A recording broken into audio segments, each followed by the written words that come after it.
ربنا یا ربنا ربنا یا ربنا ربنا یا ربنا ربنا یا ربنا یا ربنا.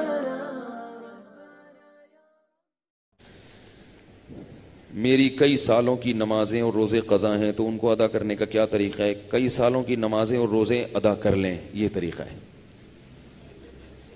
یہی طریقہ ہے، اس کے علاوہ اور کوئی طریقہ؟ جتنے سالوں کی نمازیں ہیں اتنے سالوں کی نمازیں پڑھیں. نماز پڑھنے کا طریقہ یہ ہوگا کہ جب آپ فجر پڑھ رہے ہیں تو آپ یہ نیت کریں گے کہ میرے ذمے فجر کی جتنی نمازیں قضا ہیں ان میں جو نماز سب سے پہلے نمبر پہ آتی ہے میں وہ پڑھ رہا ہوں یا پڑھ رہی ہوں، ٹھیک ہے نا؟ تو وہ آپ یہ نیت کریں. ظہر جب پڑھیں تو آپ کہیں میرے ذمے ظہر کی جتنی نمازیں قضا ہیں ان میں جو سب سے پہلی نماز ہے میں وہ پڑھ رہا ہوں. جب بھی نیت ہوگی تو یہی ہوگی.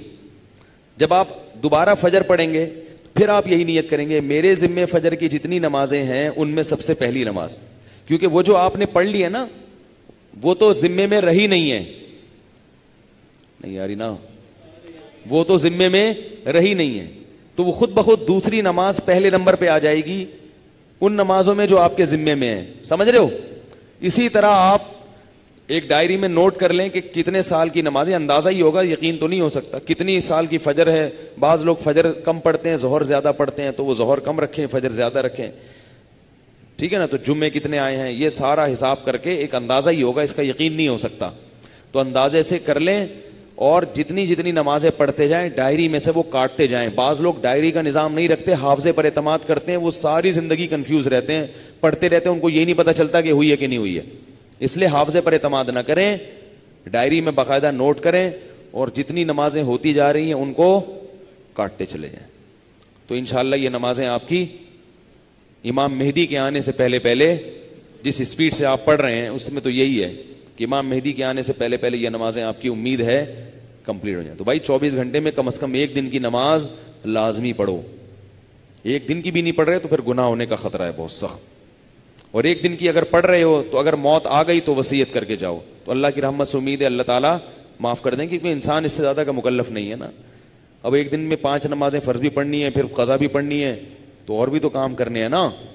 بعض لوگ تو ایسے ہوتے ہیں اولو العزم ہوتے ہیں کہ وہ ایک دن میں 5 دن کی نمازیں قضا پڑھ لیتے ہیں. ہمارے حضرت کے ایک مرید تھے، وہ تقریباً 50 سال کی عمر میں دین پر آئے، گورنمنٹ میں کسی ادارے میں آفیسر تھے.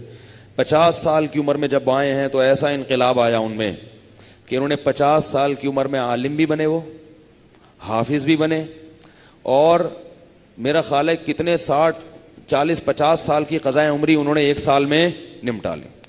ہم جب بھی جاتے تھے ہر وقت نماز پڑھ رہے ہوتے تھے یا تلاوت کر رہے ہوتے تھے اور مدرسے میں پڑھ بھی رہے ہوتے تھے. ایسا ٹائم کو مینیج کیا انہوں نے. تو ایسے لوگ بھی ہیں، لیکن بہرحال شارٹ ہیں ایسے لوگ.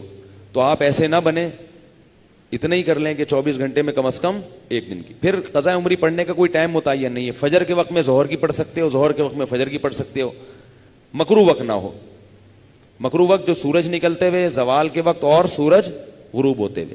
فجر کے بعد بھی پڑھ سکتے ہیں، عصر کے بعد بھی پڑھ سکتے ہیں قضا. فجر اور عصر کے بعد نوافل تو نہیں پڑھ سکتے مگر قضاء عمری پڑھ سکتے ہو. وطر بھی پڑھنے پڑیں گے. احناف کے ہاں وطر کی نماز کیا ہے؟ واجب ہے. اس پہ دلائل کیا ہے؟ یہ کیونکہ آج کل کلپ ایسے آ رہے ہیں کوئی واجب کچھ نہیں ہوتا اور یہ سنت موقدہ کچھ نہیں ہوتا، یہ بھی آ رہے ہیں کلپ مارکیٹ میں. تو وہ نہیں، فجر کی سنتیں نہیں پڑھیں، بس فرائض پڑھیں گے. فرائض پڑھیں اور وطر پڑھیں، ٹھیک ہے نا؟ اور فرائض میں یہ آسانی ہے کہ تیسری اور چوتھی رکعت میں اگر کچھ نہ بھی پڑھیں تو بھی بول لینا چلے گا. فرض کی تیسری رکعت میں 3 دفعہ سبحان ربی الاعلیٰ کہنے کی بقدر کھڑے رہیں تو بھی نماز ہو جائے گی، ٹھیک ہے نا؟